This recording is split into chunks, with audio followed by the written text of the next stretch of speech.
నాలమ్మ నీలమ్మ నీలమ్మ నీలమ్మ. ఆమె లేకపోతే మనం లేని. అవునా కదా? మనం నచ్చినాడు ఆడాళ్ళు జాడాడుతాం. అవునా కదా? జర చెప్పే కదా మనుషులు ఏమో చెప్పే మా వాళ్ళు నోరు ఎత్తలేరు. అయితే నా ముచ్చట అర్థం కాకుండా ఉండాలి, నేను వాడుతున్న రోజు పక్కన అర్థం కాకుండా ఉండాలి, లేకపోతే ఊరేసుకోకుండా పోతా. ఏదో నాకు అనానంటే పోతాను, ఏదైనా ఒకటి అంటే నాకు రిజల్ట్ వస్తుంది, చెప్తే రాదు. కాబట్టి మీరు అందరూ కూడా ఒకసారి ఆలోచన చేయండి.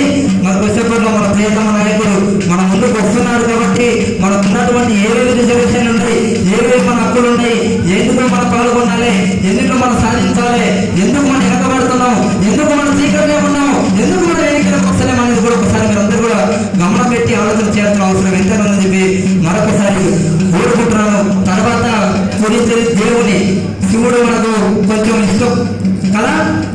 శివుడు అంటే కొంచెం ప్రేమ, ఆయనతోటి జాలి గుణం అన్నీ ఉన్నటువంటి మనకు నిరంతరం పొద్దున చేస్తే పూజిస్తున్నటువంటి వ్యక్తులు మన శివుడి. కాబట్టి శివుడి మరొకసారి కోరుకుంటున్నాను.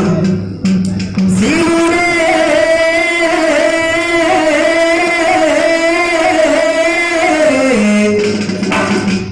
శివుడే దేవుడని నేనంటే,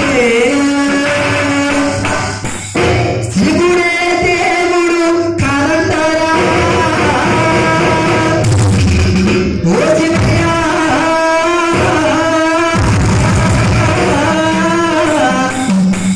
మా శివయ్య కదా. శివుడు ఎవరు? ఇప్పుడు శివుడు ఎవరు? శివుడు ఎవరు? దేవుడు. ఓకే, దేవుడు దేవునే, మీరందరూ దేవుళ్ళే కాదంటా నేను. శివుడు ఎవరు? ఇప్పుడు ఇప్పుడు కొంచెం బాగా పెరిగినా మీకు జనం బట్టి ఒకసారి సపోర్ట్ కొట్టరు, కొట్టుకొని సపోర్ట్ కొట్టరు, కొట్టాలి గట్టిగా. ఓకేనా? చలో రైట్. చలో శివుడే